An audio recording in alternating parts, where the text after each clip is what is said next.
உலகம் புறம் ஒருத்திக்கு நல்ல நல்லன் மறுப்படுத்து ஒளித்து மீண்டே ஒருத்தியை பாகம் வைத்தான் உணர்வினால் ஐயமுன்னி ஒருத்திக்கு நல்ல நல்லல் ஒற்றியூர் உடைய கோவே.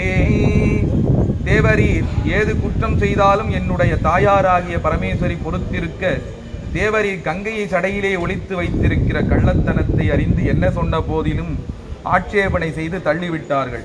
இனிமேல் என்னால் ஒன்றும் செய்ய இயலாது, என்னை விட்டுவிடுங்கள் சுவாமி என்று சொன்ன சுந்தரரை நோக்கி சுவாமி திருவுளம் பற்றுகிறார். வாரும் சுந்தரரே, உனக்கும் பறவையாருக்கும் ஊடலை தீர்க்க ஒரு இரவெல்லாம் பறவை வீட்டுக்கு பலமுறை நடந்து நாம் சமாதானம் பண்ணினோம். நீர் எங்களுக்கு ஏற்பட்ட ஊடலை தீர்க்க முடியாதென்றால் உம்மை விட வேறொரு தோழன் எமக்கு உண்டோ? சொல்லும், இந்த ஊடலை நீரே எந்த விதமும் தீர்க்க வேண்டும் என்று சுவாமி கூற சுந்தரர் அம்பாள் சன்னதி செல்கிறார்.